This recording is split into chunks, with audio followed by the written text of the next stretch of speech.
Bobby Chemmanur international ജ്വല്ലേഴ്സിൽ butterfly diamond first season 4 December 1 മുതൽ 31 വരെ. ഡയമണ്ട് ആഭരണങ്ങൾക്ക് പണിക്കൂലിയിൽ 50% വരെ discount. Boby Chemmanur international jewellers, traditionally trusted for 162 years. Thrithala ആനക്കരയിൽ പാടശേഖരത്തിൽ സൂക്ഷിച്ചിരുന്ന നെല്ലിലേക്ക് മാലിന്യജലം ഒഴുക്കിവിട്ടതായി പരാതി. 8 ടൺ നെൽ നശിച്ചു. ഇതിനു മുൻപും സമാനമായ സംഭവമുണ്ടായെന്നാണ് പരാതി.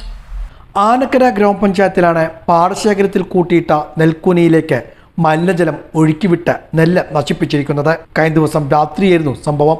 ആനക്കരയിലെ കർഷകൻ കൃഷ്ണൻ മുണ്ടോട്ടിന്റെ കൃഷിയിടത്തിൽ വിളവെടുത്ത 8 ടൺ നെല്ലാണ് നശിച്ചത്. ദിവസങ്ങൾക്ക് മുമ്പ് കൊയ്ത ശേഷം പാടത്ത് ടാർപോളിൻ ഷീറ്റിട്ട് മൂടി വെച്ചതായിരുന്നു. നെല്ല് സംഭരിക്കുവാനായാണ് കൃഷിയിടത്തിൽ തന്നെ ഇട്ടത്. രാവിലെ കൃഷിയിടത്തിലെത്തിയപ്പോഴാണ് പാടശേഖരത്തിൽ വെള്ളം നിറഞ്ഞു നിൽക്കുന്നത് കൃഷ്ണൻ കണ്ടത്. പാട്ടത്തിനെടുത്ത 9 ഏക്കറിൽ വിളവെടുത്ത 8 ടൺ നെല്ലാണ് പാടശേഖരത്തിൽ സൂക്ഷിച്ചിരുന്നത്. ഇത് പൂർണ്ണമായും വെള്ളം കയറി നശിച്ചു. രാത്രിയിൽ വാഹനത്തിലെത്തിയ സംഘം മലിനജലം പാടശേഖരത്തിലേക്ക് ഒഴുക്കിവിട്ട രീതിയിലുള്ള അടയാളങ്ങളും പ്രദേശത്തുണ്ട്. സമാന രീതിയിൽ ഇതിനു മുമ്പും ഈ വിധത്തിലുള്ള സംഭവം ഉണ്ടായതായും കർഷകർ പറയുന്നു. പോലീസിൽ പരാതി നൽകിയെങ്കിലും തുടർ നടപടികൾ ഉണ്ടായില്ലെന്നാണ് കർഷകരുടെ ആക്ഷേപം.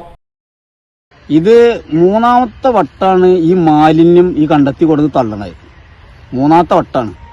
ഈ 3 വട്ടം മാലിന്യം തള്ളിയിട്ട് ഞാൻ പലയിടത്തും കംപ്ലൈന്റ് പറഞ്ഞു.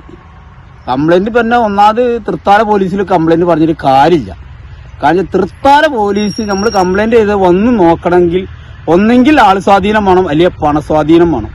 ഇത് രണ്ടെങ്കിലും ഏതെങ്കിലും ഒന്നുണ്ടെങ്കിലാണ് തൃത്താല പോലീസ് അവിടുന്ന് വണ്ടി സ്റ്റാർട്ട് ചെയ്തിട്ട് ഇങ്ങോട്ട് വരുള്ളൂ. അല്ലാതെ തൃത്താല പോലീസ് വരില്ല. കാശുണ്ടെങ്കിൽ ഉടനെ ഓടിയെത്തും. ഞാൻ ഇതിന്റെ മുന്നിന്റെ നെല്ല് പോത്ത് നിന്ന സമയത്ത് ഞാൻ കംപ്ലൈന്റ് കൊടുത്തിട്ടും അവിടുത്തെ CI അടക്കം അവിടുത്തെ SIO അടക്കം അങ്ങനെ ഉണ്ടായത്. വന്ന് നോക്കുപോലും ചെയ്തില്ല. കംപ്ലൈന്റ് രജിസ്റ്റർ ചെയ്ത് മേടിച്ച കടലാസടക്കം എന്റെ കയ്യിലുണ്ട്.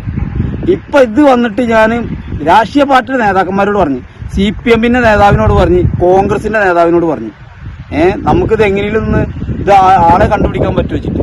എന്നിട്ട് ഇങ്ങനെയൊക്കെ അധ്വാനിച്ച് ഉണ്ടാക്കിയിട്ട് ഞാൻ കൊയ്ത് കൊണ്ടെന്ന് കൂട്ടിട്ട്, അതോ 1 മണിക്കൂറിന് 2400 രൂപ കൊടുത്തിട്ടാണ് കൊയ്യിക്കണത്. ആ കൊയ്തിൽ ഇവിടെ കൊണ്ടുവന്ന് കൂട്ടിയ നെല്ലിലേക്കാണ് ഈ കൊണ്ടുവന്നിട്ട് ഈ മാലിന്യം തള്ളിയിൽ